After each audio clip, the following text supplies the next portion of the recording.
meant to shoot this at school today, but I forgot, and I had to rush home and get my kids, and that's the life of a not-so-single dad. So here it is anyway. This week's Summer Student Spotlight is on my man Daseim Henry. Daseim Henry goes by the stage name Mad Squabbles. He grew up in West Philadelphia. He went to my school. I've known him ever since he was 14, which was in the 9th grade. He's one of those kids that's changed a lot and not really changed at all growing up. And so he still has that same sense about him, although he's had a lot of achievements already and he's done a lot of great things. He's one of those students, like the others that I've had on this program, that I'm really enjoying watching grow because they just keep doing such great stuff, and their Instagram and their YouTube just show them in so many different places, and Daseim's no different. It's just like, I feel like every week or every month he's doing something really neat, he's doing more. It's really exciting to watch. So I want to keep this intro short because I want to get right into the interview so you can enjoy this. Please enjoy this interview with my man Daseim Henry.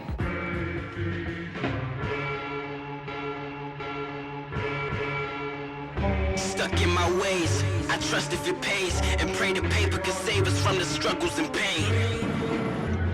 Struggles and pain. Rhyming to reach the masses, climbing the steepest ladder. My mind is a deeper capsule. What we imagine is not as wise as the preacher, but not as blind as the people's passion. Claiming that money equals happiness. I see the crap. Here with my man Daseim Henry, who goes by Mad Squabbles. Why don't you tell everyone a little bit about like where you come from and who you are, so they have some context as to who we're talking with. All right, yeah, my real name is Daseim Henry. Well, yeah, I graduated from the school. He's my 9th grade teacher. You know what I'm saying? One of my favorites.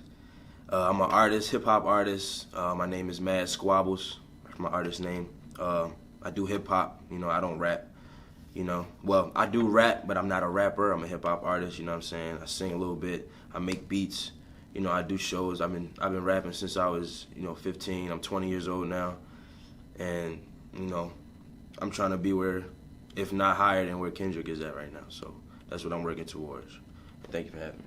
Thanks, man. That's some bar. I'm glad you're pushing for that, because I think that's going to be awesome. I'm always pushing passion in the classroom, right? I want kids to find something that they're passionate about and then go for it full tilt with like no backup plan. That's what you're going after. Right. At what point did you know that this was something that you really wanted to do, that you were willing to put as much time and energy? Because I'll say, like, you put more time and energy into this than a lot of kids that I see that are saying, like, I'm going to be a hip-hop artist, or I'm going to be a basketball player, or I'm going to be a businessman. Like, It's really, really impressive, the amount of time and energy that you put into it. So when did you know that that was for you? I didn't really get really into it until maybe I turned 16, or like until I was about to turn 17. You know, that's at the end of the year, because my birthday is in December. But I started when I was 15. You know what I'm saying? I started in 9th grade, and it was probably like the second half of the 9th grade. You know what I'm saying? So I was doing it for fun. You know what I'm saying? I always loved music. I ever since I grown up. You know what I'm saying? I always loved music, and it was just a big part of my life. And I was singing when I was like 11 or 12. Mm-hmm. You know what I'm saying? Singing. I had a really nice voice. They used to call me Young Mike. You know what I'm saying? I ain't too long or nothing like that. But they called my dad, my manager, Don Henry, they call him Joe Jack now because he made me quit singing when I was younger, like 11 or 12 years old. So all right. I quit that singing stuff. You know what I'm saying? It took a couple years. And then, you know, me and my cousin was just like, I was a big fan of like Odd Future and Tyler the Creator and stuff like that. So I like their whole movement, and I just wanted to be like them. So I was like, you know, we should start a group or whatever. And you know, I just started rapping. And I'm not answering that. I have no idea who it is. They're knocking a little too hard. Yeah. But so I just wanted to have fun. And then around like 16, the end of my 16th year, I started getting a little accolades, like, yo, people telling me like, yo, you dope, you really should do this. So then I just put out a project, and, you know, it was received, you know, not on a high scale, but for the people that knew about it, you know what I'm saying, they loved it. Yeah. And it just motivated me to do it more, and I just started getting better and better and better. And now, you know what I'm saying, now I'm just still trying to get better, but, you know, it's on a larger scale now, you know what I'm saying. So you brought up your dad. How much How much influence did your parents have on that? Like, what kind of support was there? Did they say, we're not really sure? Because typically, I feel like people that want to go into music, your parents are like, could we have a backup for this? Like, I'm not so sure about this situation. What would you say? Like, what was that involvement like? Well, my mom, is the more, like, she always thinks plan B, you know what I'm saying? She always thinks, like, if this doesn't work out. It doesn't necessarily mean that she doesn't believe. It's just, like, she's always, like, trying to have she always, like, advocates for you have to have a backup plan. Yeah. You know what I'm saying? My dad is just like, no, this is what we're going to do. If you're going to do it, it's going to work. You know, if it's supposed to happen, it's going to work. You know what I'm saying? No, you don't need no plan B, so stuff like that. So, but when I first started rapping, my dad was so angry with me from quitting singing that he didn't want to listen to my raps. You know what I'm saying? It took a couple months for him to actually listen, you know, because he was still, like, angry with me. For sure. From, quitting singing. So, you know, it took a while to get his support with that. And I don't know, God knows when I got support from my mom, because she's heavy in the church and stuff like that, and, you know, she looks at the industry as, like, the devil. So she saw the potential, and she was like, you know, that's where he could go, but what could happen? You know what I'm saying? Like, she's, like, really, like, cautious about, You're a baby, man. Yeah, you know exactly, what I mean? I know what you're saying. Like, yeah. I have kids, and I just think of, like, every time I drop them off at the playground, I'm like, who's there? Who's at the playground today? Like, that's what you human do. nature, yeah.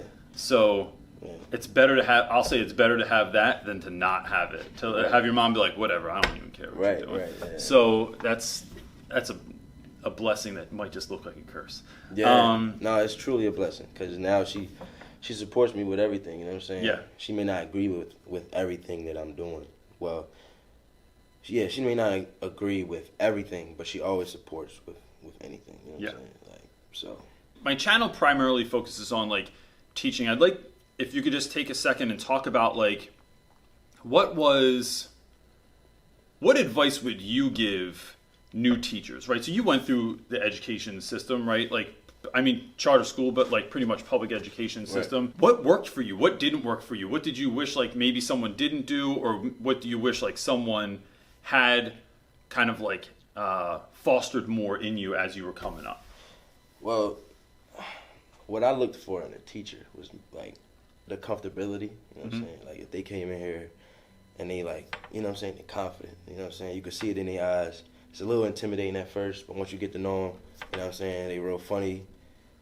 You know what I'm saying? They really cater to what, like, how you learn, and basically, you know, work with the kids, like, connect with the kids. Don't just look at them as a bunch of, you know, little vessels that you have to, like, put something in. Just, like, you know everybody's name, and, you know, talk to each and every one of them. Give the same amount of time to each and every one of them that you would do with your, you know, your kids, or not with your kids, but, you know, just a little bit less. You know what I'm saying? Yeah, I hear you. Just connect with them. Yeah.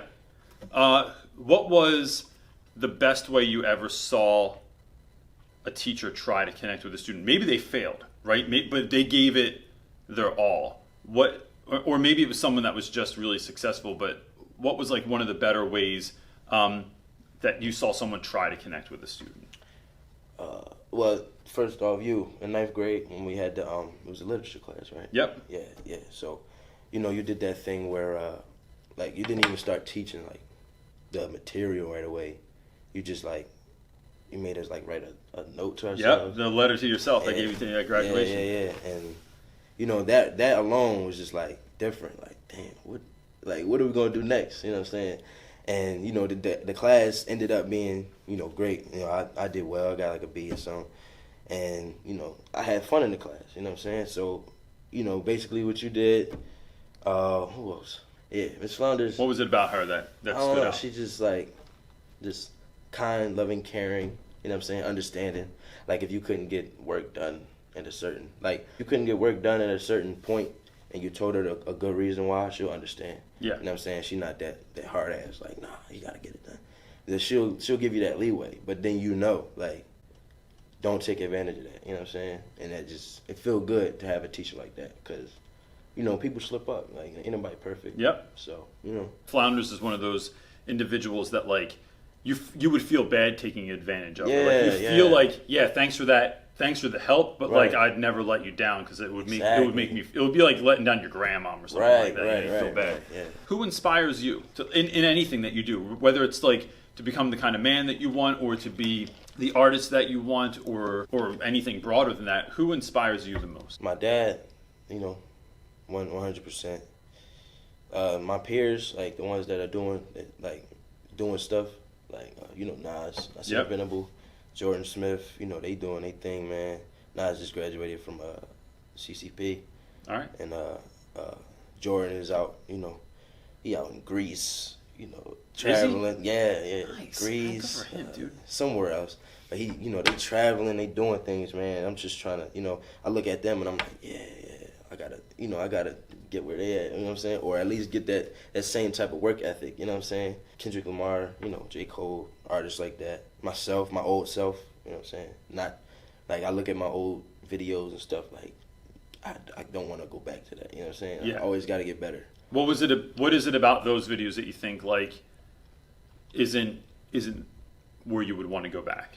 Just the amateur aspect of it, and, like, not knowing certain like little nooks and crannies that to help to make it look better to the public eye. Yeah. Like, the confidence and like the looking in the camera and like maybe the movements and like the camera angles and stuff like that, you know what I'm saying? So I've been learning a lot. So, you know what I'm saying?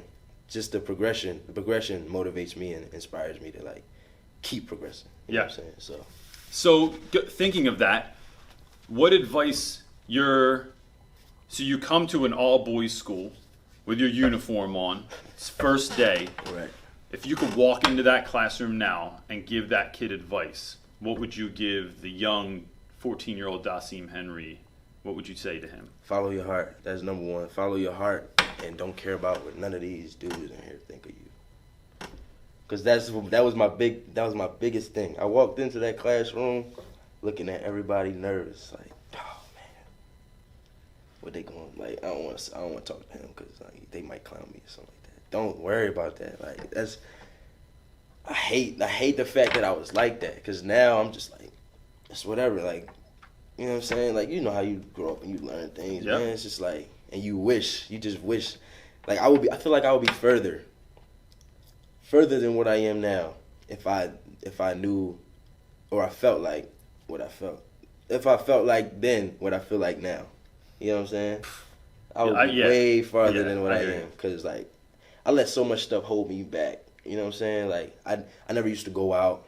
I still don't go out, but, you know what I'm saying? I just used to be scared of everything. Like, people, experiences. I used to be scared. And I hate that feeling. That's not just a 14-year-old thing either, man. Like, when you get older, that's an adult thing too. Like adults get scared, or even thinking of teachers, they get nervous to like be that teacher that they always wanted to be. Right. Every time. There's no class today. There's not even a person in the whole school right now, but the bell's still on. Yo, so like, bring back so many memories. Me too. It's only 3 weeks into summer. So like, teachers get real nervous to like be the teacher that they always wanted to be or the teacher that they always needed because they're worried about like, can the other classroom see me? Is someone else going to talk shit on me? Are they going to am I going to be able to keep my job? Right. And I feel like the more people, teachers or whatever else people are doing, you go all in and just barrel forward towards whatever you want to get to. It's like the fear just dissipates because you're so focused, one. And two, you just become less scared. It's practice to be confident. Like you don't just reach confidence and then that's it, because someone else is going to come up one day that is going to challenge you and maybe be better than what you're doing, or they're going to they might have more confidence, and that might make you take a step back. So you got to keep practicing, keep going forward. Where did you grow up in Philly? I was born in West 52nd and Ludlow. Okay. And around 4 years old, I moved to Southwest. Around near the airport, Penrose Plaza, and all that. Yep, I know exactly what you're talking about. So, what would you like people to know about where you come from that they might not know? Because I think there's a lot of preconceptions about like where kids are coming from, or what West Philly looks like, or what South looks like, or Southwest looks like. What would you want people to know about your neighborhood? Well, I mean, there's ups and downs, you know what I'm saying? Like, depending on the people you hang with, like, if you hang with hooligans, then you're going to experience some hooligan shit. You know what I'm saying? I don't know, can I? Yeah. All right, yeah, you're going to experience some hooligan shit, you know what I'm saying? If you was like me, and you ain't hang out with nobody that you didn't really feel comfortable around, you know what I'm saying? Like, doing that dumb shit, then you'll be good. Like, because I never really, like, experienced nothing traumatic. Like, Like, I never watched somebody get killed or, you know, watch somebody get locked up, nothing like that. So I always heard about it, or I heard the gunshots, but I never seen it, like, actual, because I was probably in the house, or I was probably at the playground playing basketball or something, you know what I'm saying? So, I mean, it all depends on, like, who you surround yourself with and where you are at a certain time. You could be at the wrong place at the wrong time if you're always at the wrong place, you know what I'm saying?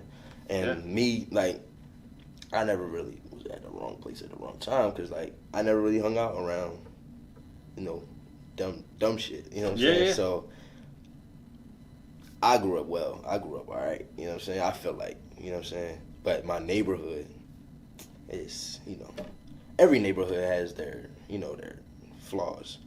But, you know how it is. So my last question for you is what's next for you? I have no idea. But I only know, I feel like, I don't know, because I feel like people say life is what you make it. Mm-hmm. But you never know what life can bring you, you know what I'm saying? Because, like, you can be on the straight and narrow path. You can be on the rise and feel like nothing can pull you down. And then you have a definite family, and it takes everything. Like, all the energy, all the motivation you had, it just takes it all away. You know what I'm saying? Yeah. And I feel like the future is something that you can never kind of control 100%. I feel like it's a 60%, like, control that you have. Time for the next interview. Say nothing. No, but, you know, I feel like it's something, like, it's a 60% chance of you, like, controlling it, like, where you go in life, you know what I'm saying? Because, like, you can do all you can do, you know what I'm saying? You can work as hard as you can, and if it ain't meant for you, it's just not meant for you, you know what I'm saying? But if it's meant for you and you work hard at it, it may not be exactly what you thought it would be, but, you know, it's somewhere in that aspect of that realm, so. You know, it's funny. You don't really hear kids talk about that so much, and I refer to everyone as kids. I realize you're like a grown ass man now, but like, I still feel like a kid now. But like, me too. But that's a whole nother story. So like, I just think like, you don't know what's coming up next, right? And you don't really hear people talk about that so much. They're so convinced as to where they're going, and I think it's important to know that. But let me. I'm going to push that question a little bit more and say, if in 10 years, what would you like to see? Like, where are you at? What's life look like? What's your world at that moment? In 10 years, I would have liked to drop my second replica of the Daim album.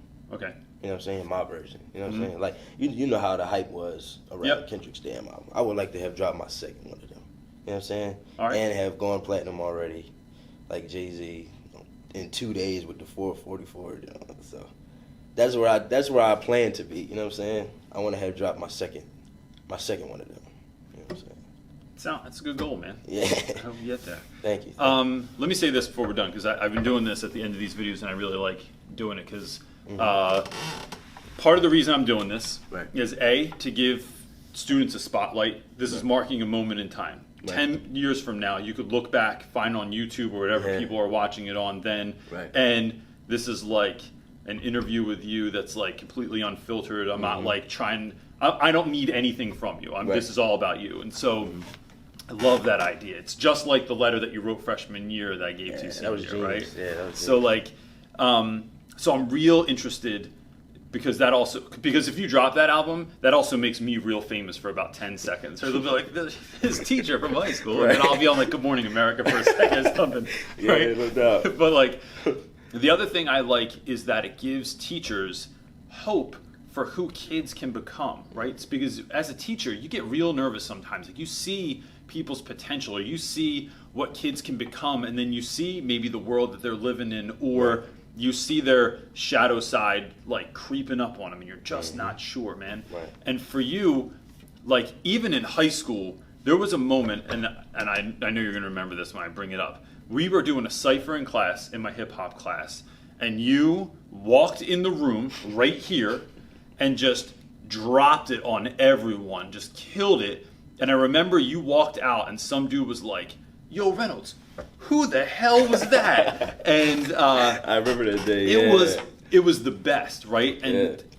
And I just felt like even then, your lyrics like carried so much gravity, whereas like a lot of dudes just talk about like they just talk. It's just like their content is super basic, or it's just about like it's the same old hot shit. chicks, or like they're or whatever. And so like, but I felt like you were really bringing something, and also like no bullshit, your work ethic that I see anyway, like the amount of stuff that you're putting out, the amount of things that you're going to. Is almost unmatched with any other students that I've seen. And as a teacher, that's when you get like real proud. That's when I'm just like, someone's doing it. Like, is anyone paying attention? Like, Right. you know, we're all sweating these kids all the time, but someone's doing it. Right. And that is, and you're coming from the same place. And maybe your story's not exactly the same as everyone else's. And I'm not trying to like pigeonhole you. Like I feel but it's just really, really great to watch that, and I can't wait to see what's next. And I'm actually excited. The more I make these videos, the more excited I am to see 10 years in the future, like what happened now, and good or bad, because that becomes a story of like, yo, dude had everything and he lost it, and like what can we learn from that, or dude killed it, and you know, then we're sitting down again with 50-year-old Reynolds, and we're doing like when I have no brown hair left. We're doing this. Dang, I could think. Dang, that would be dope. That would be 10 years from now. We'll just keep doing them. We'll do like follow-up episodes, but like it's a reflection. It's real. I mean, I think you have that much stuff to give, and so I'm pumped. I'm pumped to see it. So thanks, man. Thanks for doing it, dude. I appreciate it. Thanks, guys. Claiming that money equals happiness. I see the craftiness behind the devil's hassle. Deceiving demons breach the premises to proceed to release this devious testament. The medicine seems to be seeping deep in the crevices, eagerly seeking peace through receipts and a weak intelligence. Ignorance is no excuse. We need to know the truth. They only teach what they think they need to control.